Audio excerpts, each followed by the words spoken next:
الرحمن الرحيم. الحمد لله رب العالمين وبه نستعين على أمور الدنيا والدين، وصلى اللهم وسلم على نبينا محمد وعلى آله وصحبه أجمعين. السلام عليكم ورحمة الله وبركاته. walaalayaal caaway waa habeenkii saddexaad nadwadeennii inoo socotay kulankeenii 12aad kulcilmiyaadkii 12aad caawa seen wada sugaynay waxaana ku qoran Sheekh Mustafa Xaaji Ismaaciil Haaruun. ilaahay subxaanahu wa tacaala waxaan weydiisanaynaa cilmiga faraha badan iyo khayrkaas ay culimmadu inoo sheegtay ilaahay inuu ku anfaco, iyagana ilaahay subxaanahu wa tacaala miisaankiisa xasanaadka ugu daro. sideenii wanaagsanayd baan u dhageysanaynaa insha Allah. ilaahay idinkii una weelaynaynaa arrimihii la soo gudbiyey oo ay guddiga masjidku soo gudbiyeen oo ay xasiloonida iyo in la fariisto iyo in dadka waaweyn la qadariyo, intaasna insha Allahu tacaala ayaynaan ka tegin. intaynu masjidka fadhino aynu insha Allahu tacaala xisaabsanno in ajar inoo soconayo oo khayr ku dhex jirno, oo aynu fadhino meeshii ugu fiicnayd, meel la fariisto meeshii ugu fiicnayd. sheekhan si toos ugu soo dhaweynaya insha Allah. qaybta damana su'aalihii baynu geli doonaa haddii ilaahidmo. walaalaha iridda taagan haddii ay boos waayeen bannaanka bannaan oo gogol shitaala, haddii meel bannaantana ha soo galeen insha Allahu tacaala. sheekhan ku soo dhaweynaya, ku soo dhawow sheekh. jazakallahu khayran.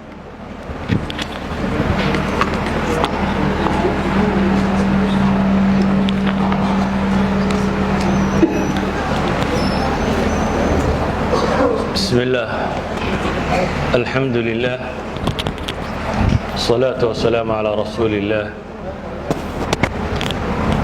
وبعد. درسه عاوح كساب سيهي العلم ودوره في بناء المجتمعات. أقونت يدورك أما waxa ay ku leedahay kaalinta ay ku leedahay dhisidda bulshooyinka.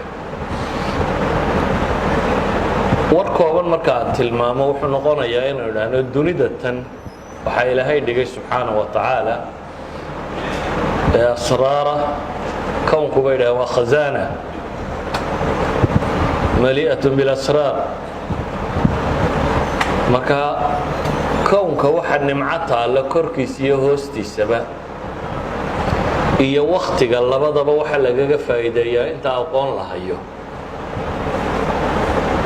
sawgeed marka ay tilmaamayaan cilmiga iyo qiimaha uu nolosha ku leeyahay waxay yidhaahdaan idaa aradta dunya facalayka bilcilm wa idaa aradta alaakhira facalayka bilcilm. adduun haddaad doonayso aqoonta ogow, aakhira haddaad doonaysana aqoonta ogow. labaduba waxay ku xidhan yihiin aqoon. waxaan isku dayayaa markaa maadaama wakhtigu aad u kooban yahay inaan tilmaamo ru'uusi alaqlaam.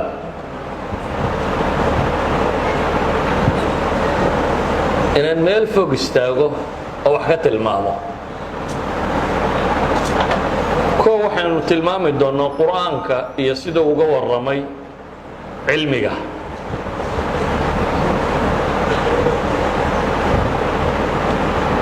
أهم أدوات الخلافة في الأرض بينهدان علماء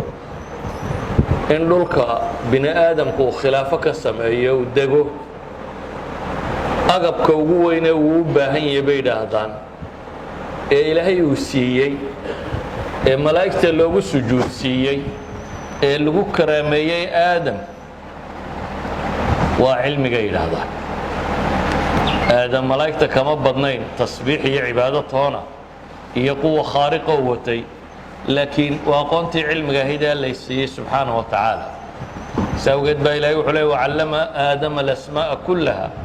uma acradahum cala almalaa'ika faqaala anbi'uunii biasmaa'i haa'ulaa in kuntum saadiqiin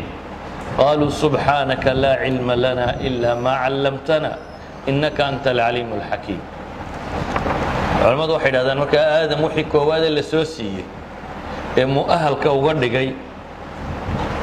inuu dego dhulka kan waxay ahayd aqoon. nebiyullaahi moxamed calayhi salaatu wasalaam ilaahay markuu soo diray loogu talagalay dunida inuu bedelo risaaladii ugu dambaysay ilaa qiyaami saaca joogaysa loo soo dhiibo أول آيات lagu soo dejiyey waa shanta aayadood oo ugu horeeya سورة الأعلى اقرأ باسم ربك الذي خلق الإنسان من علق اقرأ وربك الأكرم الذي علم بالقلم علم الإنسان ما لم يعلم ونصوص كورميسا قراءة هي علمي هي قلم كورميسا علماء يدهدان afarta aayado afarta suuradood ee ugu soo hordegay quraanka bay yiraahdaan waa suurada tan iyo mudaththir iyo muzammil iyo nuun wal qalam way isweydaariyaan say u soo kala horeeyeen laakiin una afarta waxa kamida baynu leenahay nuun wal qalam wama yasturun ilaahi subhanahu wa ta'ala oo yana inoo tilmaamayo ku dhaananaya qalinka iyo wama yasturun ay ma yaktubun qalinka iyo waxa la qorayo culimadu yiraahdaan quraanku alaaf almawduucaat ku ka waramaya laakiin awwal mawduuc nabi maxamed lagu soo dejiyo isagoo ummiyo aan waxbana akhrinin waxay qiraa'o iyo cilmi saawgeed bay culimadu yiraahdaan wa muftahu hadhihi ad-dunya muftahu fahmi ad-dunya wal aakhirah ba cilmiya waliba bay yiraahdaan waxbarashada qaybta ugu adag oo qoraalka ah waxbarashada cilmi dhigooda lagu qaadan karaa laakiin qaybteeda ugu adag oo qofku qoraal inuu wax ku sameeyo ay nusuustani ka waramaysaa bal culimada qaarkood waxay sii tilmaamaanba kownkan ba ilaahay markuu bilaabayay qalin baa la abuuro la yidhi uktub si xadiista saxiix ku soo aroortay carabi waqtiga waxay ahayd cilmi waxa ugu dambeeyay ka fakaraan aqoon agtooda ma oo lin khuraafiya jahli ba yaalay taariikhdooda camiiqana kuma jirto aqooni laakiin ilaahi subhanahu wa ta'ala wuxuu ku bilaabay qadiyat al-ilm taasi waxay tilmaamaysaa bay culimadu leeyihiin ahmiyada aqoonto ay u leedahay bulsho in la bedelo waa nabi maxamed waxa loo soo diray inuu bulsho bedelo inuu dunida isbedel ka sameeyo waxay kaloo culimadu tilmaamaan ilaahay markuu nabi maxamed u manna sheeganayna wuxuu ugu manna sheegtay wa anzala allahu alayka alkitaba wal hikma wa 'allamaka ma lam takun ta'lam wa kana fadlullahi alayka 'azima been warkooban tilmaamna waxay yiraahdaan ereyga al-ilm al-ayn wal-lam wal-mim iyo mushtaqaadkiisu 797 jeer bay quraanka ku soo aroortay ويدو إنن تلمامين erayada kale ama aqliga ama fikirka ama nadarka ama yaqiinka ama waxa ka waramaya oo yana eraya cilmiga sunnadana deeyada tirabada kitaabka Bukhari qura baa la yiraahdaa 300 jeer buu ku soo arooray marka sunanka kale iyo kutubta masaanid iyo waxa kale oo dhan idan waxa intaasi waxay tilmaamaysaa bay yiraahdaan ahmiyada cilmigu guud ahaan baa u leeyahay وانا وحي الهي فري نبي محمد انه الهي ويديستين لو كرديو وقل ربي زدني علما وانا حديث الصحيح سيت الماميسو صلاه الصبح مركو النبي عليه الصلاه والسلام تكدو وبريبه وحو كدعيسن جرينا كنبوها سوق طبقيا وقل ربي زدني علما اللهم انا نسالك علما نافعا ورزقا طيبا وعملا متقبلا صلاه الصبح كاستقداشين إنه حديثك كان أخريه مسألة طموحات كجرا كرتا إنه النبي وكشة عليه الصلاة والسلام دنيا دبا قيمة دون أقونتي وحيدا كلينا أنا قيمة بدل الله الدنيا ملعونة ملعون ما فيها إلا ذكر الله وما والاه أو عالما أو متعلما أما وعالما ومتعلما أدونكو إن أنا قيمة صمينين إلهي حسكيس هي علمي وحي كسوحرة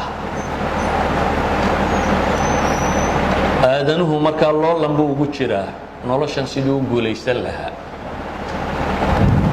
أساس نجاح الأممنا وأقون سيدا وقد بين لنا وآدم مركي الله دورنا يوحي لغو دورتي ووحي كواد النبي محمد لغو سودكي dowladaha ugu waaweyn ee islaam ee soo maray dunida quraanku ka waramayna waa waxa ilaahay ku sifeeyay العصر الذهبي للدولة اليهودية ونبي داود يا سليمان markay joogeen iyo طالوت oo bilaabay عصر الذهبي وصدحدا boqor markay isku xigeen baa la tilmaamaa quraanku wuxuu kala ka waramay dhowrkan inay culimadu yiraahdaan duniday dacal ila dacal mareen ama dunida intii ugu badnayd bay qabsadeen dulqarnayn baa kamid ah dhammaantood ilaahay wuxuu ku tilmaamayaa aqoon waliba markaan hoos u tilmaamo aqoontaasi mid sharciyeedna way lahayd mid tanaynu maadiga ku sheegnana ama culum alxayaatiya culimada qaar yiraahdaan culumta nolosha ku saabsan ee kalena way lahayd sida awgeed ayaa reer banu israa'iil markay yiraahdeen boqor baanu doonaynaa ilaahay subxaanahu wa tacaala wuxuu u tilmaamay وقال له نبيهم إن الله قد بعث لكم طالوت ملكا قالوا أن يكون له الملك علينا ونحن أحق بالملك منه ولم يؤت سعة من المال قال إن الله اصطفاه عليكم وزاده بسطة في العلم والجسم reer banu israa'iil markay yidhaahdeen boqor baanu rabnaa dagaal geliya iyagu waxay moodayeen dadkan magaca ku dhexle ama xoolaha haysta ama kuwa in la dooranayo laakiin ilaahay mid kale uu doortay oo ah lagu tilmaamay ciidan hogaamintii waxa ay u baahnayd inuu leeyahay cudud iyo laxaad iyo aqoon baa ilaahay ku tilmaamay subxaanahu wa tacaala nabi daawud iyo muuse iyo sulaymaan ilaahay subxaanahu wa tacaala markuu ummadna sheeganayay mulkigii la siiyey waxa laga horreysay cilmiga la siiyey walaqad aataynaa daawuuda wa sulaymaana cilma وقال الحمد لله الذي فضلنا على كثير من عباده المؤمنين بل سليمان مركو شيغاني نعمooyinkii ilaahay siiyay wuxuu sheegtay يا أيها الناس علمنا منطق الطير يا أيها الناس علمنا منطق الطير وأوتينا من كل شيء إن هذا لهو الفضل المبين بل waxaynu quraanka ku aragnay shimbir نبي سليمان وشيغانيا aqoon inuu dheeriyaan Sulaymaan haynin shimbiriyada hudhud la yiraahdo oo war soo helay dheeraad oo nabi Sulaymaan hayn ayaa wuxuu lahaa ahatu bima lam tuhit bihi wajituka min saba'in binaba'in yaqin waxaan soo koobin baan soo koobay buu leeyahay saba meesha la yiraahdo waxaan kaaga keenay naba yaqiin ah war la hubo علمي جبي يسبنا وإنفورميشن ومعلومات علمكم ما هو حسابات كينيس ووح الله أبو ري وأدوغاني سصدور شقايو أقولي وإنتهى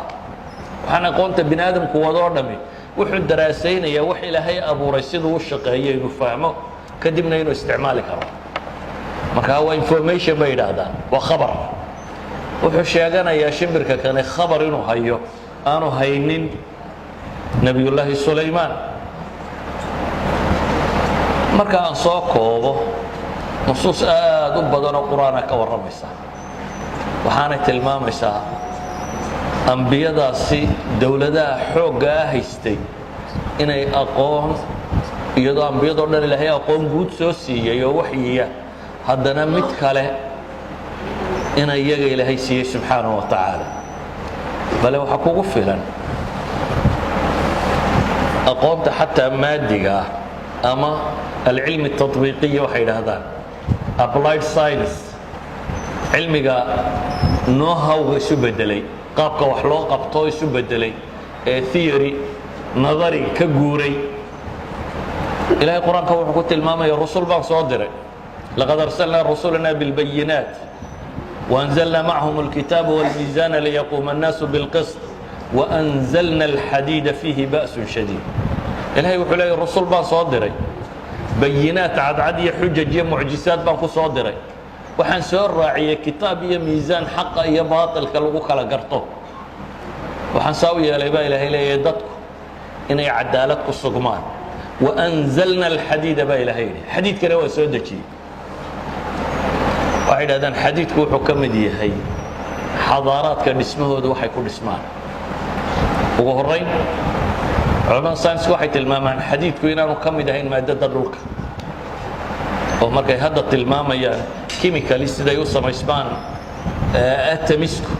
terrestrialka dhulku inaanu suurtagal ahayn xataa markay lahaayeen wuu karayay in xadiid ku samaysmo xadiidku waa shay meel kale ka yimi baa la isku waafaqsay scientifically xadiidku inaanu ka mid ahayn dhulka waxa yaale wax meel kale ka yimi inuu yahay fasirintii hore waa anzalnaaga waxay ku fasiri jireen bimacna alkhalq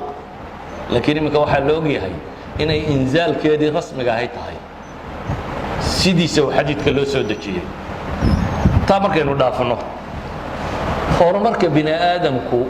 ee xadaaraadku intaynan enerjiga soo gaadhin wuxuu kala xoog badnaa sidii birta farsamaynteeda iyo soo saaristeeda loogu kala xoog badnaa ugu horeyn sanaacaadka haqiilka ama sanaacaadka waaweyn ee dunidu may dhismin intii aan productionka iron ku bilaabmin hadday tahay maraakiib hadday tahay treenno hadday tahay daaraha la dhiso daaraha dunidu intaan xadiidkan farsamadiisa saanay loo baranin 4 kama badnayn ilaa 5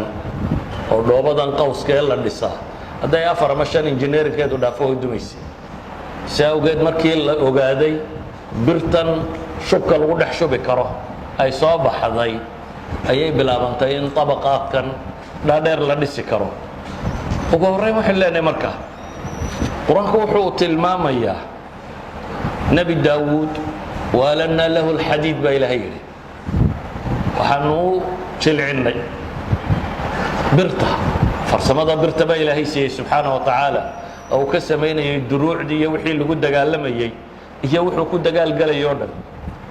nebiyullaahi sulaymaan ilaahay wuxuu ku tilmaamaya cayna alqitr in loo dareeriyey waalqitru في اللغة waxay ku tilmaamaan النحاس المذاب أو الحديد المذاب inuu yahay القطر hadii la yiraahdo القطر hadii la yiraahdo waa roobka القطر hadii la yiraahdana waa min aqطار السماوات والأرض القطر hadii la yiraahdo markaas qaafka la hoos dhigo waxay yiraahdaan waa الحديد المذاب أو النحاس المذاب shubka la shubo naxaasta ama xadiidka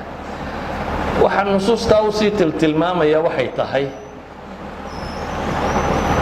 technology-gu markuu aqoontu markay practical isu bedeshaabay qiimaha samaysa dilqarnayn ilaahay markuu tilmaamayo waxa lagu tilmaamayay inuu lahaa aatuni zubra alxadiid xatta ida sawa bayna sadafayn qala anfukhu xatta ida jaclahu naara qala aatuni ufriq calayhi qitra xadiid iyo qitr mudaaba xadiid mudaaba ama nuxaas mudaabu isku daray si uu nimankii meesha lagu xidhayay uu si fiican ugu xidho science oo dhamme wuxuu ka warramaa speed and time bay yidhaahdaan technology-ga horumarkiisu waa laba shay un wakhtiga waxaa lagu qabanaya in la dedejiyo iyo makaanka wuxuu qaadanaya in la sii yareeyo sanacadu mar kastoo ay sii yaraato ay horumarto shaygu mar kastoo wax yar sii noqdo la sii yareeyo waa horumaray marka aqoonta cilmigu waxay qabataa laba shay inay spaceka yarayso wax la dhigayo lagu samaynayo iyo wakhtigu waxaas wax ku qabanaya in la tiro badiyo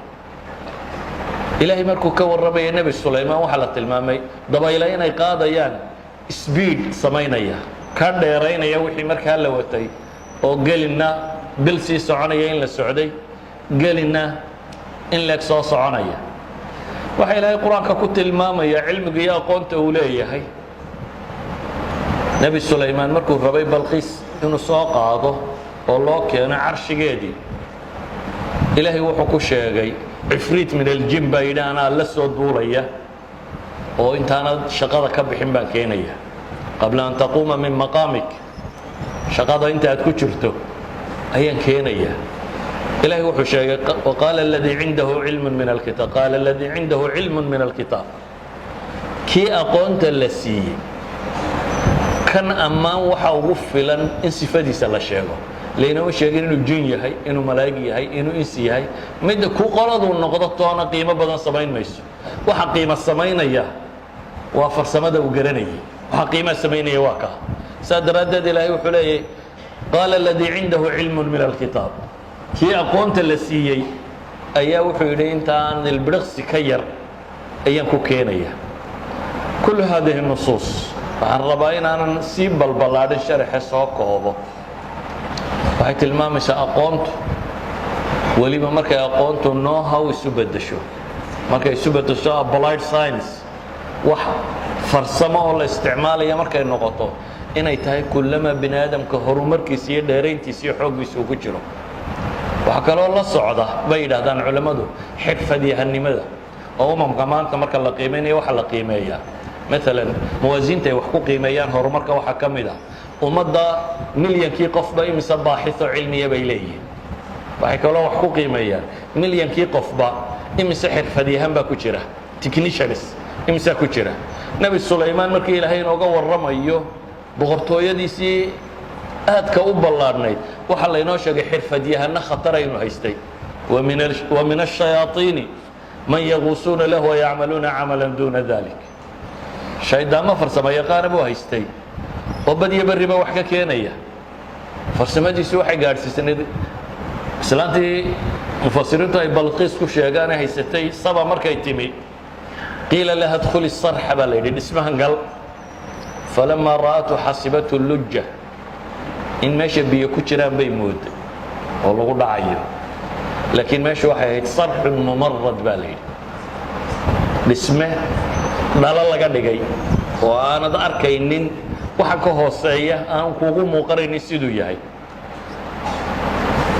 intaasoo dhan waxaan uga dan leeya inaan tilmaamo qur-aanku qiimaha uu siiyey cilmiga ama kiisa aynu iminka maadiga ku sheegna ha noqdo ama kii waxyiga ha noqdee. ummadda muslimiinta ah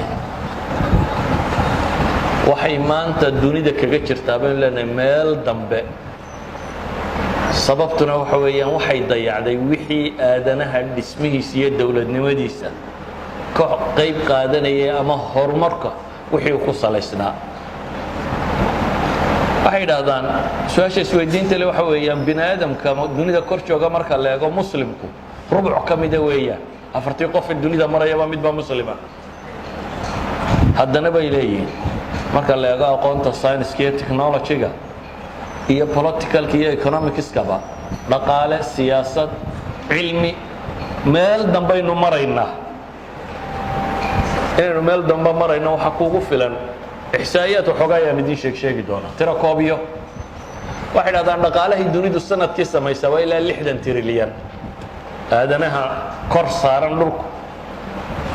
dhaqaalaha uu soo saara bay dhaha waa 60 trilyan. muslimku wax 3 trilyan ka yar buu soo saaraa. dunida 60 trilyan baa la soo saaraya dhaqaalaha, muslimku 3 trilyan wax ka yar. waxay dhahdaan dhaqaalaha muslimiintu sameeyaan oo dhan 70 milyan ee faransiiska baa ka badan. bal waxa laga yaabaa inay ku labalaamayso 120 milyan ee jabaaniiskii dhaqaalahay soo saaraan iyo tirakoobka caalamul islaam oo dhan carab iyo cajamtiisaba isku dar dhaqaalahay soo saaraan 120 kaas nuskeed bay soo saaraan. 120 sanamka caabudo inaynu nuskii la dhaqaalo noqonnaa inagoo dhulka intaa leeg leh oo adduunka intaa leeg joogana waa ceeb runtii. ka soo saaray ka dhaqaalo badanta dhaqaalaha Spain soo saarta iyo 12 waddan ee shidaalka soo saara.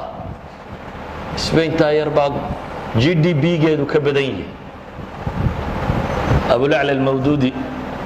Abu al-Hasan an-Nadawi baan u jeedaa raxmatullaahi calayh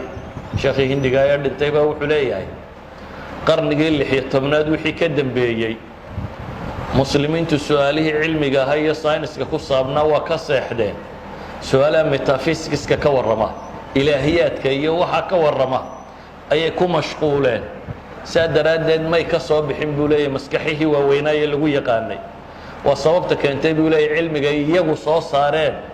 intay ilaabeen inay hidiya dhaqankii ku noqdaan iyo baadiyaha wixii lagu hayay. taasi buu leeyahay waa waxa ka dhigay inay addoommo u noqdaan nimanka reer galbeed buu tilmaamaya. marka adduunka la xisaabinayo aqoontu qiimahay ku leedahay maadaama aynu sheegnay iyo horumarka meesha ay ka taagan tahay. مثلا الأمم المتحدة UN qaybteedan UNDP la yidhaahdo taqriir ay soo saareen waxa ay ku tilmaamayaan dunida masiixiga ah kristanka sheegata marka la isku daro Yurubteeda iyo kuweeda kaleba boqolkiiba 90 baa wax qora. That means illiteracy-goodu dadka aan waxna qorin waxna akhrinin waa boqolkiiba 10. si kale markaan u tilmaamno waxay leeyihiin 15 waddan oo dunida kristanka ka midi qof aan wax qorin ma joogo. dadkoo dhammi waxbay qori karaan waxna waa akhri karaan. dunida muslimka si haddaynu eegno isku celcelintooda boqolkiiba 40 baa wax qori karta. qiyaas caalam alislaami dunida masiixiga marka la eego bay yidhaahdaan dadkooda mutacalimiinta boqolkiiba 98 baa dhammaystay dugsi hoose. dunida muslimiinta ana boqolkiiba 40 ka aynu sheegnay 50 ka mid ah ayaa dugsi hoose ka baxay. that means 50 ka mid ah dugsi hoosena kamay bixin. waxay yidhahdaan dunida reer galbeedka ama masiixiga marka la isku daro dadkooda mutacalimiinta boqolkiiba 40 baa jaamacad tegay. muslimiintana boqolkiiba 2 jaamacad tegay. boqolkiiba 2 markii horeba boqolkiiba 40 bay waxbarashadoodu ahayd. 40kiiba boqolkiiba 2 jaamacad ka tagtay. qolana marka hore waxbarashadooda boqolkiiba 90 ahayd. 90kiiba haddana boqolkiiba 40 ay heer jaamacadeed gaarsiisan yihiin. dee wadannada innaga inoo aqoon-yahanka Masar baa ka mid ah boqolkiiba 30 baan waxna akhrinin waxna qorin. 29.6 bay yidhaahdaan. haddaynu si kale u tilmaamno boqolkiiba 30 baan gacantoodu musxafka taaban bay yidhaahdaan. ila garan maaye waxay tilmaamaan ma faqri baa maya faqri maaha ee aqoontan qiimo ku lahayn agteenna. kuuba wadannada faqrigaa bay ka mid tahay. da'yarteeda u dhaxaysa 15 jir ilaa 24 jir qof aan wax qorini kuma jiro. waa kuuba waa waddan faqiira haddii faqri lagu xisaabtamayo. dadkeeda waaweynna boqolkiiba 0.2 ayaan wax qorin. 0.2 waa imisa waa mid 10 meelood loo qaybiyey laba ahaan. boqolkiiba 98.8 ayaa wax qora dadkeeda waaweynna. waxaa la mid ah Brazil, Chile, maxaa la yidhaahdaa Colombia, wadannada yaryara caynkaasa boqolkiiba 97 ama 98 baa wax qora waxna akhriya. dhan kale wax lagu qiimeeyo haddaynu marro caalam alislaami oo dhan 600 oo jaamacadood ba ku yaalla bay yidhahdaan. bilyan iyo badh ama 2 bilyan oo bini aadama 600 oo jaamacadood leh. waddanka Maraykan oo qurina marka instituteskiisa iyo jaamacadkiisa la isku daro 5,000 iyo dhowr boqol weeyaan. inta accredited-ka ah inta muctamadka ah ee 4 sano oo qualified ah ayaa 2,618 jaamacadood. that means hal waddan baa muslimka oo dhan marka la isku daro 4 jeer ka jaamacado badan. muslim oo dhan marka la isku daro bilyankiisa iyo dheeraadkiisa. si kale haddaan u tilmaamo 57 waddan baa muslimku majority yahay. 57 ka waddan ee muslimka ay maalan jaa'isada caalamiga ee Nobel Prize-ka la yidhaahdo 3 goor bay weligood qaateen. 3 goor ayay weligood qaateen. 3daasina xataa tira maaha. 3da qaatay 3duba markay jaamacaadka levelka hoose caalamul islaami ku barteen bay ka tageen. 2 iyagoo Maraykan joogay qaateen. jaamacaadka Maraykan bay baxtiga ku sameeyeen. midna isagoo Talyaaniga iyo Ingiriiska joogu baxtiga ku sameeyay oo ku qaatay. 2 chemistry ku qaadatay. waa nin Turkiya iyo nin Masriya. midna waa Pakistani. nasiib darrada ka Pakistaniga waliba waa qaadiyaan isagu.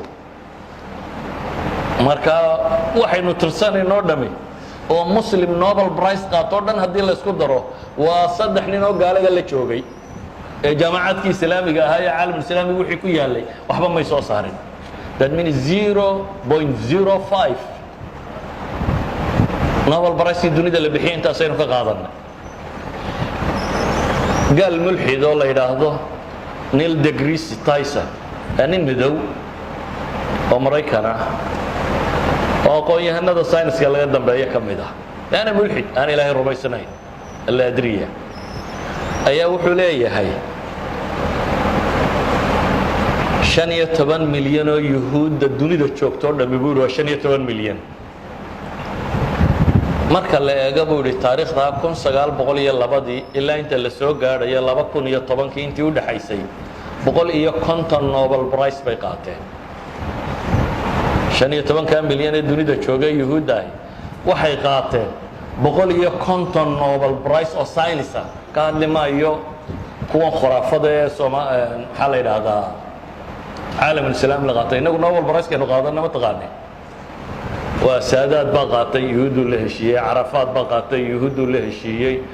hablaha xuquuqda dumarka u dagaalama shiriin inantii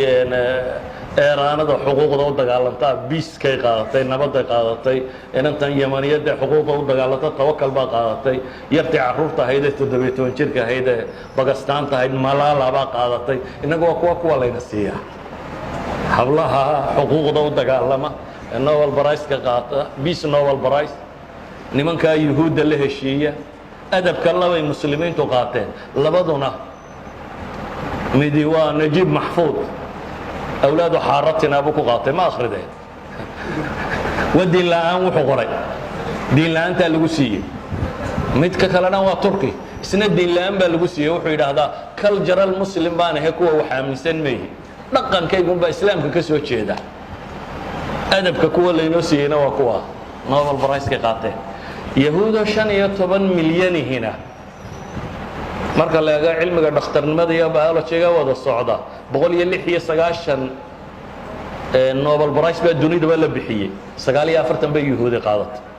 chemistry marka la eego 158 baa la bixiyay Nobel Prize 28 bay yuhuudi qaadatay physics marka la eego 158 baa la bixiyay 45 bay yuhuudi qaadatay dhaqaale marka la eego 66 Nobel Prize baa dunida la bixiyay taariikhda aynu sheegnay ilaa 2010 kii laga gaadhayo 28 bay qaateen that means wixii Nobel la bixiyay science ku saabsanaa 15 milyan ee yuhuudi boqolkiiba 25 bay qaateen Gillespie oday la yiraahdo Mareykan ani gaboobay hadda dhowr isaga jira laakiin waa culimada looga dambeeyo taariikh ulum science history ee wuxuu leeyahay markaan eega buu yidhi medieval period-ka waqtigii loo yaqaanay al-usur al-wusta quruntii dhexe dunida 130 caalim baa jiro magacooda la xusi kara buu leeyahay oo aqoonyahan iyo technology scientist iyo technology ahaan jiray 120 ka mid caalamka muslimka ka yimaadeen buu yidhi Yurubna afar bay ku lahayd waa 130 kii nin ee dunida aqoonteeda hogaaminayay kama warramaya hadda tii sharciga ahayd ma aha waxaan ka warramayaa tii kale 130 kii nin ee hogaaminayay dunida waqtigaasi medieval period-kii oo dhan ayuu gaalkan Mareykan wuxuu leeyahay 120 baa caalamul islaami ka yimi Yurub oo dhan afar baa ka yimi mulxidkii Niil sahaba wuxuu isweydiinayaa war siday u dhacday buu leeyahay bilyan iyo dheeraad muslim bilyan iyo bar dadku dhadhow ama 1.3 1.5 waxay doonaan sheegaan intaasoo muslima oo aabayaasho dunida hogaaminayeen oo cilmi ku hogaaminayeen maanta inay wax la'aan dhacda xagay ka timi wuu isweydiinaya waa nin gaaleed markaas wuxuu leeyahay 15 milyan inay intaa helaan bilyan iyo bar muslimana in la waayo iyagoo shalaytana dunida iyagu hogaaminayay waliba su'aasha wuxuu ku daray uu leeyahay dadkii aan taariikh cilmiyeed lahayn iyaga kama hadlayo buu leeyahay kuwani taariikh cilmiyeed bay lahaayeen buu leeyahay waa awowiyadood dadkii aqoonta tan hogaaminayay xagay ka baxday buu leeyahay isagu isu jawaabayaa inkastoo laga yaabo jawaabtiisa inayna wada raacin waxa jawaabihiisa ka mid ah wuxuu leeyahay labada kaljar bay isbedelay labada dhaqan bay isbedelay qolana cilmiga ay qiimaysay qolana cilmiga ay qiimo la'aan ka dhigtay way qolana cilmiga uu qiimaysay qolana cilmigu qiimo la'aan u noqday tusaale ahaan caalam islaam oo dhan waxaynu 600 jaamacadood baa ku yaala dunida carbeed bay yiraahdaan jaamacaadka ku yaala boqolkiiba 75 rubco qarnigii ugu dambeeyay qarniga 20aad baa la dhisay waxaynu wax baranaaba haddaynu bilownahay waa boqolkiiba 75 waxa jaamacad carabi leedahay iyagoo jaamacaadkii dunida ugu horeeyay Fas baa ugu horeysa Azhar baa ku xigta Zaytuna ku xigtaan u maleynaya kollay labada jaamacadood ugu horeeya tafaas baa ugu horeysa azhar baana laba ah jaamacatu alqarawiyin iyo jaamacatu azhar iyadoo jaamacaadba dunida haddii la sheego wixii ugu horeeyay hadda dhisana iyagu lahaayeen wixii baaba'e horena iyagu lahaayeen waa qurtaba waa baqdaad waa kan magaalooyinkooda ahayd waa samarqanda maantase waddankan yaryare yuhuuda falastiinta boobtay waddankooda yar 25 jaamacadood higher education baa ku yaala marka loo qaybay bay yidhaahdeen milyankii qofba 4 jaamacadood bay helayaan halkii milyan ee yahuud ku nooliba 4 jaamacadood baa u dhisan 250 kun oo qof baa jaamacad leh innagana waxay yidhaahdeen caalamulislaami jaamacaad ka dhisan iyo dadka marka la isu qaybiyo 3 milyan ba hal jaamacada leh 3 milyan ee muslima ayaa hal jaamacada leh dhan kale haddaan ka eegno jaamacaadka marka la qiimaynayo waxaa lagu qiimeeyaa waxay tilmaamaan waxay yidhahdaan global ranking sida jaamacaadka dunidu u kala qiimo fiican yihiin maalan waxaa jira 3 gruub oo wax qiimeeya shanghai ranking mid la yidhaahdo oo jaamacad ay leeyihiin chinesku waa bilowday 2003 baan filayaa meelahaasi gbs well running mid la yidhaahdo qs well running mid la yidhaahdo iyo jaridadan time la yidhaahdaa mid ay leedahay saddexdaas haddaad baadho saddexdaba 500 jaamacadood ee ugu horeeya sanawaadka qaarkood jaamacad muslimba kuma jirto ama xabadba ku jirta haddaba 500 jaamacadood oo dunida ugu horeeya definitely waqti dhaweyd wixii ka horeeyay 200 jaamacadood ee dunida ugu horeeya muslimba kuma jiro jaamacad muslim ku taala kuma jirto iyadoo saddexda qiimeed kriteeriyada waxay wax ku qiimeeyaan ay waliba kala gedisan yihiin oo haddii systemkan ay ku soo bixi weydo ay ahayd systemkan kale inay ku soo baxdo waqtiyada qaarkood 500 ee jaamacadood maraykan oo qura 168 keligii leh ingiriis oo qura keligii 40 leh 20ka jaamacadood ee dunida ugu horeeya 17 maraykan keligii leeyahay saddexda soo hadhay 2 ingiriis leeyahay 10ka jaamacadood ee dunida ugu horeeya 8 maraykan baa leh 2 ingiriis baa leh haddaad eegto 500 jaamacadood ee dunida ugu horeeya 34 jabaan baa leh idan haddaad sidaa u eegto G7ka la sheegaya dee waa jaamacaadkii ugu waaweynaa un dadkii haystay waa dadkii cilmi baadhista sameeyey waa dadkii aqoonta lahaa walidalik ma jecli ceebta muslimka inaan sii baadhbaadho laakiin intaa waxa ka sii daran adigoo aan jaamacad haysan wax tarto oo qiimo samaynaysa imikay dhowr midhoo sacuudigu leeyahay ayaa mid sacuudiga leeyahay boqolka koowaad hadda soo gashay laakiin labada sabjiga ay ugu fiicantahay mid baa af ingiriisiya iyana oo ay jaamacadda sharaada dunida ka tahay af ingiriisiga soo wax tarayo marka loo eego Malaysia dhowr leh dhowrka boqol jaamacadood ku jira siba 200 jaamacadood ugu horeeyay hadda 4 bay leeyihiin Turkigu intan dambu soo socda 2 jaamacadood buu ku lahaa intaa waxay nagaga sii daran waxoogaageenni iska rafaadka ahay intay soo saaraan intaas bay haddana qaataan intii lacagta lagu bixiye lasoo hele lasoo saaray markay bislaadaanna hijratulcuquul baa bilaabantay waxay yidhaahdaan brain drain maskax dareer bay u bixiyeen waxaa la yidhaahdaa waddanka maraykan sagaashanaadka wixii ka dambeeyey 12 milyan buu qaatay bale 1995kii wuxuu bedelay fiisayaasha uu bixiyaa noocayiin waxay ku tilmaamaan sanadkii 2003dii wuxuu bixiyey 200 oo kun oo fiise oo 100 kun oo ka midi programmers qorayiin si kale haddaan u soo tilmaamno waxay yidhaahdaan maraykanku inuu dunida ka horeeyo qura ma rabo ee wuxuu rabaa inta xidigaa in leeg inuu ka horeeyo saa daraaddeed midhkaad adigu lacagta ku bixisee soo saartayna wuu iibsanaya wuu qaadanaya waxay dhahdaan dhakhaatiirta carbeed ee dunida joogta boqolkiiba 50 Yurub iyo Ameerika joogaan dawa carabtana dhakhaatiirta u baahnay dhakhaatiirta carbeed ee dunida joogta 50% ka midii waxay degan yihiin North America iyo maxay iyo Yurub bay degan yihiin waxay engineer lahaayeen oo dhan boqolkiiba 23 iyana galbeedkay jiraan waxay culamo khubara lahaayeen boqolkiiba 15 galbeed bay jiraan ingiriis oo qura dhakhaatiirta joogta boqolkiiba 34 baa carab ah waxa ingiriis ka dhakhtara boqolkiiba 34 baa carab that means intii lacagta lagu bixiyay ama Yurub loo diray la soo saaray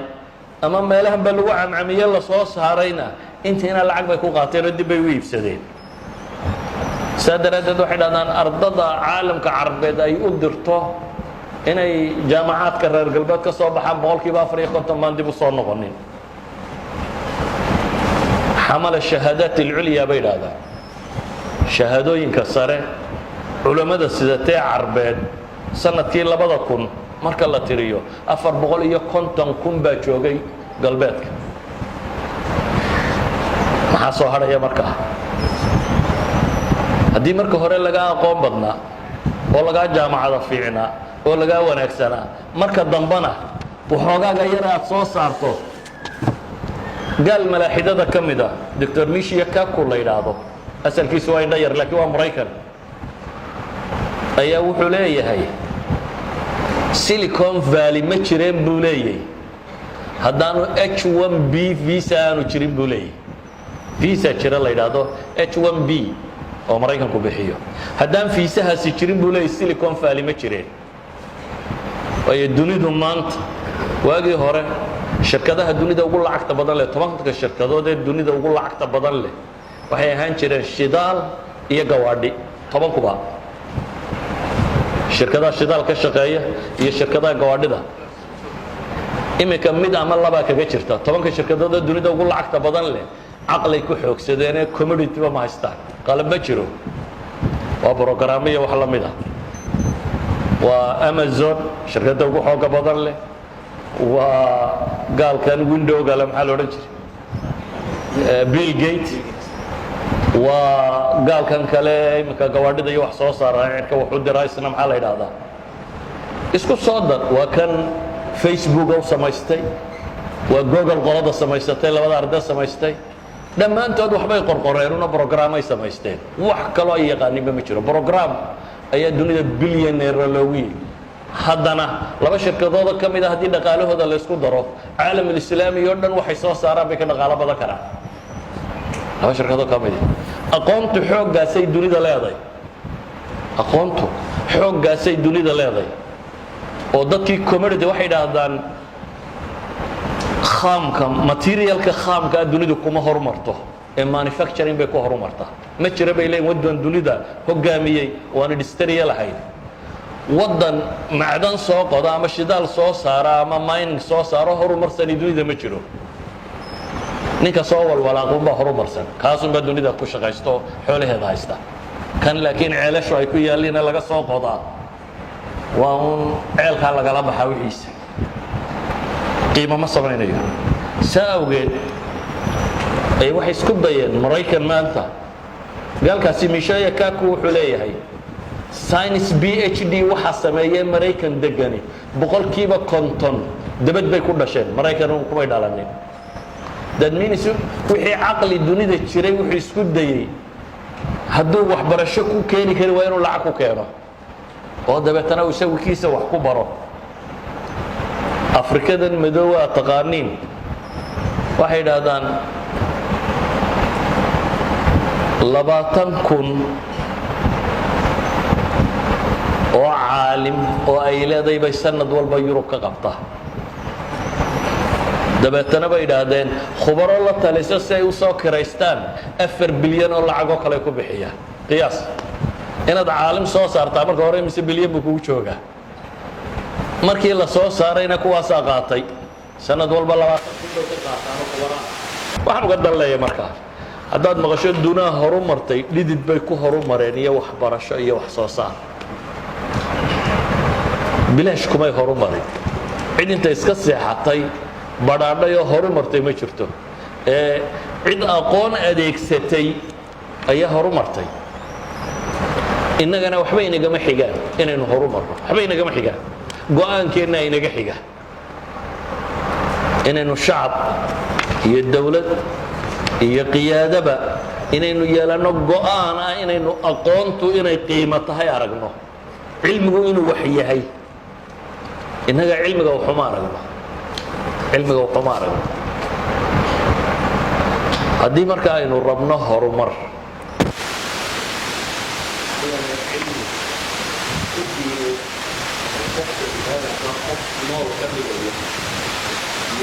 oo qofka qof noloshiisa difaacan iyo dalkiisa iyo dadnimadiisa ka dhigaya waxay ku xidhan tahay sidaynu waxbarashada u qiimayno nolosha adduune horu martayna waxbarashay ku horu martay alaab la soo iibsadana laguma horumaro daara dhaadheer oo la dhiso tagaal la keeno daar dheer kuu dhisay waxaa laguma horumaro dad kolba carabi tidhaahdo daarta dunida ka dheer ugu dheer baanu dhisaynaa iyaga iyo daarahoodaba dad baa isku leh iyaga iyo daarahooda iyo shidaalkoodaba dad baa isku leh waxaa la yaabantiin maxaa farta loogu yeedhaya maxaa waxaan laynoo leeyahay maxaa caynka dee waa laynaga xoog batay waynu seexannay dee haddaad seexatana ogolow soomaalida mahmahadeedu maxay ahayd miskiin baa miska la fuulale bay idhahdeen adduunka cid isuma naxdo naxariis ma jirtee waa ninkii wax iska dhiciya unbaa dad noqda soomaaliya way jabtay maxaa dunida noogu soo oryi wey war waa lagu sii korayaa cid ku soo kicinaysaa ma jirto mid gaal professor jooga Cambridge University oo kuway ka dambeeyaan ayaa nin sheekho Soomaaliyeed oo ardada meesha wax ka barataaba wuxuu yidhi waxaan weydiiyey su'aal ah war waddankaygii waa kan degi waayo idinkunbaa ku jira maxaa naga rabtaan intuu dib u jiifsaday buu cabbaar fakeray ayuu wuxuu yidhi wixii laydinla rabaa weli laydin yeelsiin maa laydin gelgelaya intaa haa ka odhanaysaa wixii laydinka rabay baan weli laydin yeelsiin buu yidhi tii baydan weli aqbalin markaa inta taa ka gaadhaysaan waa ahaanaysaan buu leeyahay in caynkaa laydin wado calaa kulli xaal warkaygu wuxuu ku kooban yahay aqooni haddaad aakhiro doonaysana facalayka bilcilm haddaad adduun doonaysana facalayka bilcilm وصلى الله على نبينا محمد وعلى اله وصحبه وسلم والحمد لله رب العالمين